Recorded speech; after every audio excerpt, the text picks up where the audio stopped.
believed it's more advantageous to use stem cells because they are believed to be well-growing, better growing, withstanding more passages, undergoing the senescence later than differentiated cells, especially from older patients.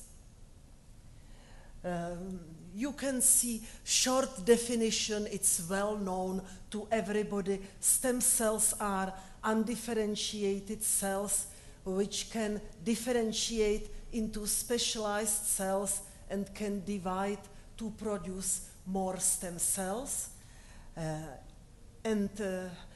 We have four main sources of stem cells.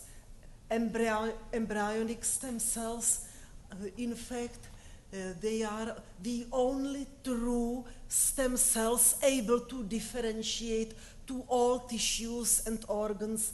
But as you know, the use of human embryonic cells is limited by ethical issues. So we can use extrafetal tissues like amniotic fluid, cells from umbilical cord placenta or umbilical cord blood. We can also use induced pluripotent stem cells, but they are genetically manipulated and they are reprogrammed using viruses and various chemicals, then can be tumorigenic, and the use is almost at mostly on experimental level. So from this point of view, the most suitable are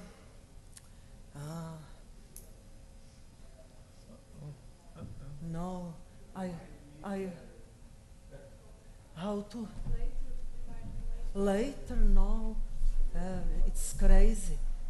I would not like to purchase some software now during my lecture. Yeah, thank you. And the most suitable seem to be stem cells from adult organisms, because in fact in all tissues, bone tissue, skin tissue, in blood, in muscles, everywhere there are stem cells, and we concentrated on adipose tissue derived stem cells because adipose tissue is abundant in the civilized world, almost in all patients, and it's relatively easy to isolate it and to use it.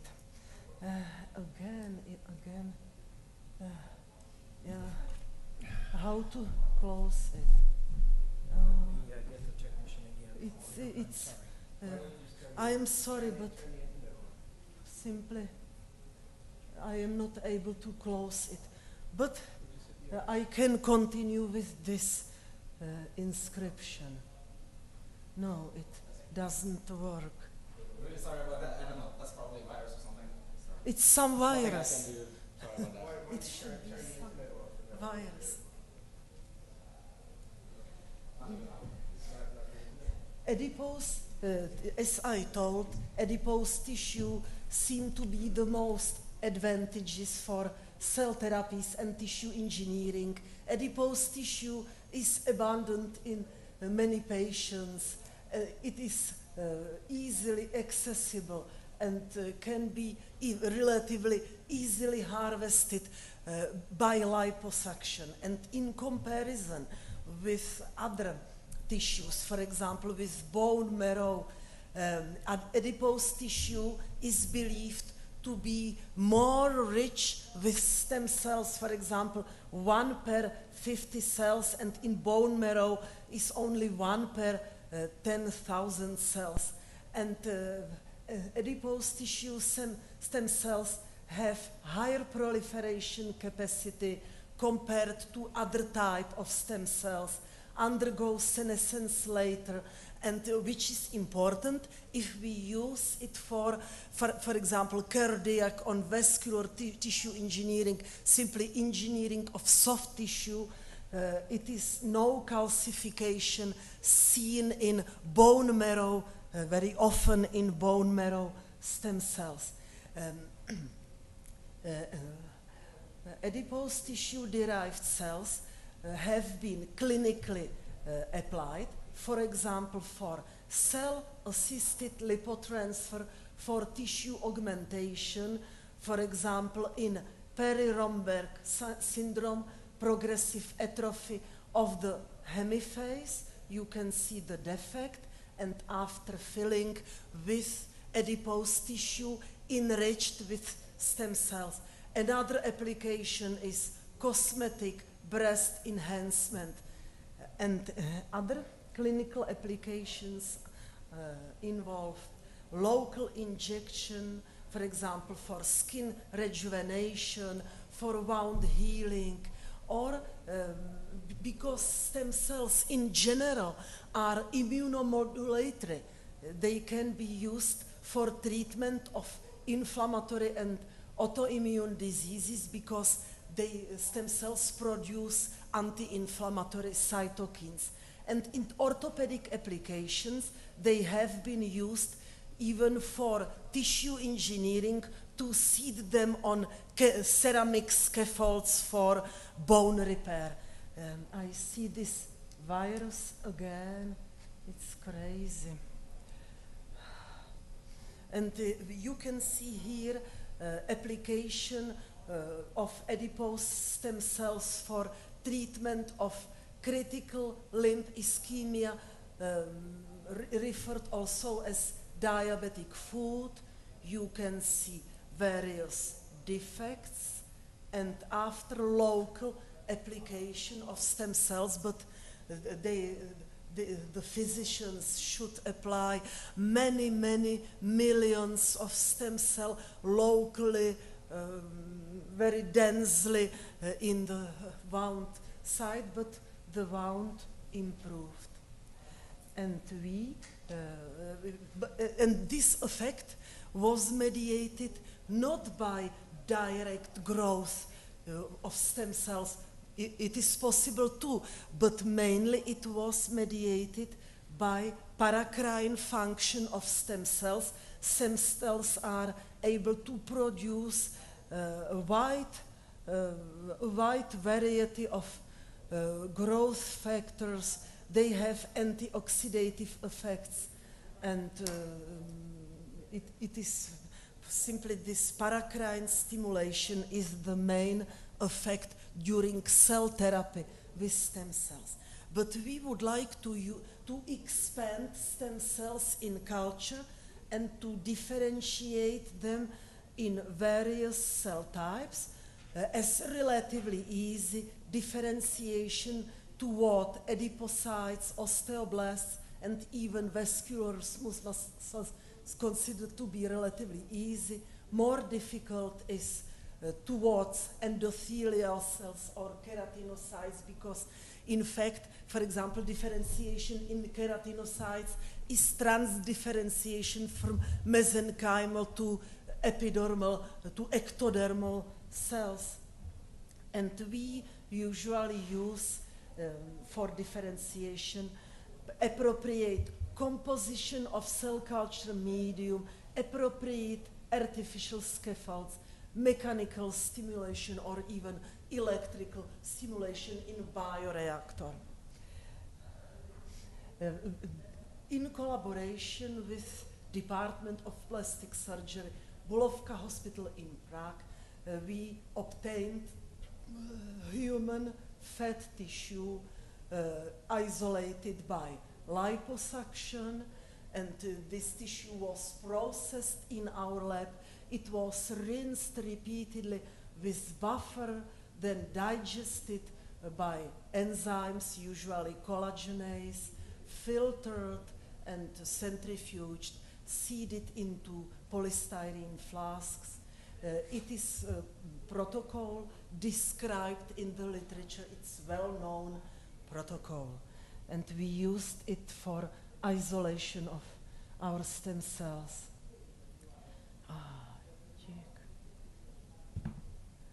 And first we tried the simplest adipogenic differentiation. We cultivated cells in special media supplemented with dexamethasone, indomethacin, insulin, hydrocortisone. And you can see cells differentiated toward adipocytes. When stained with oil red, they produced lipids.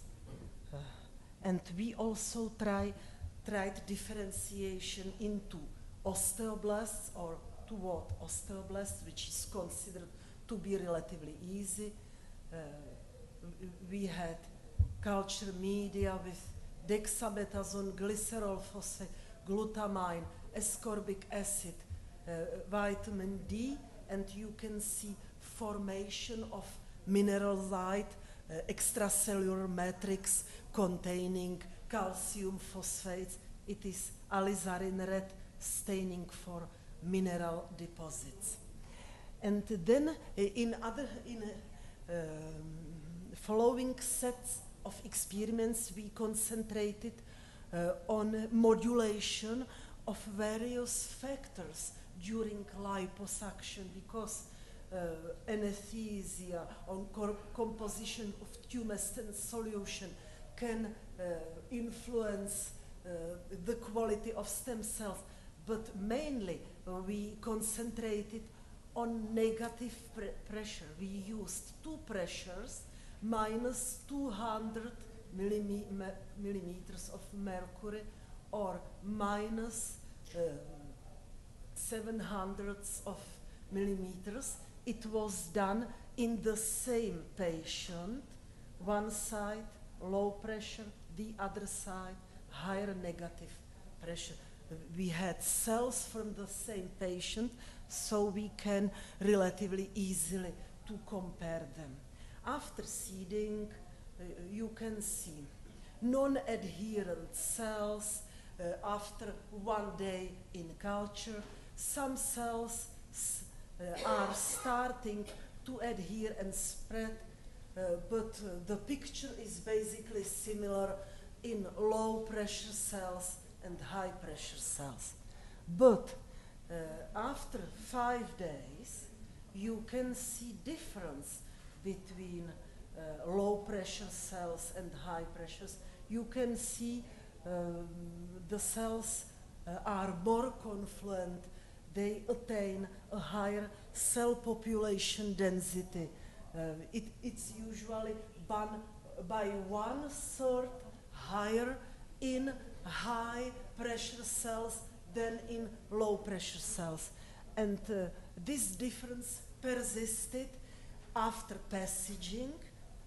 You can see higher density in high pressure cells by 1/3 approximately. And this difference persisted even after passaging and freezing.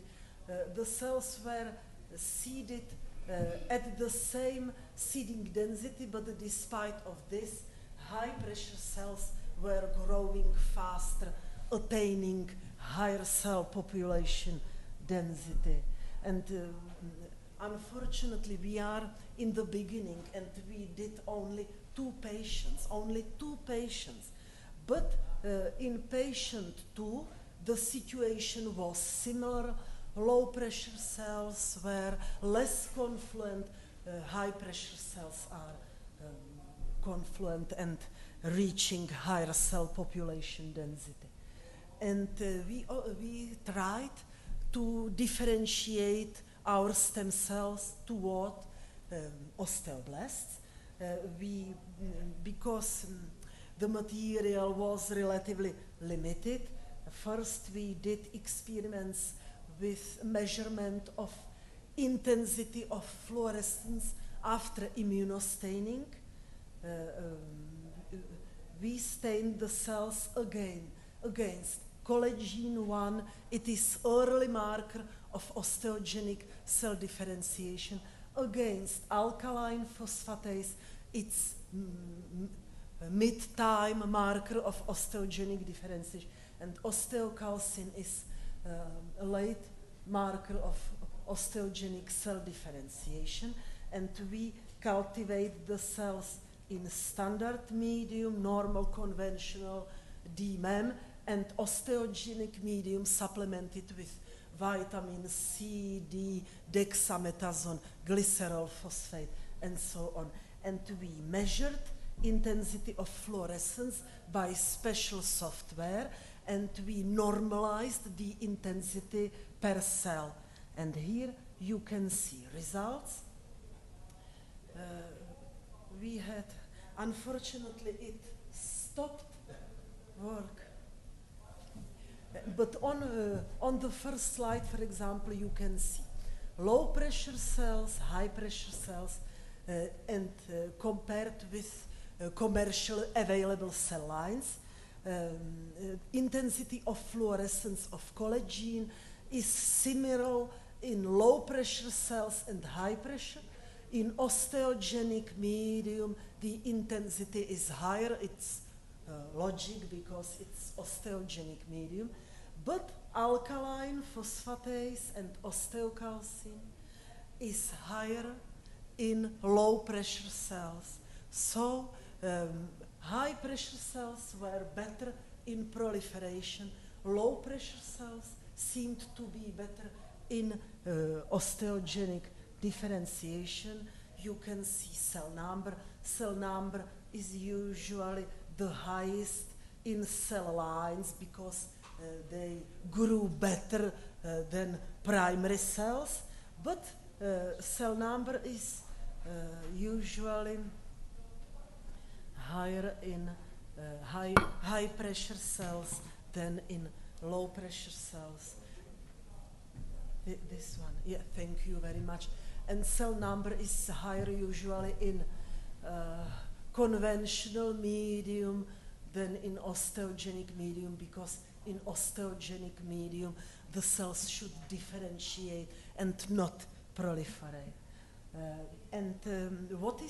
What is the cause of this cell behavior?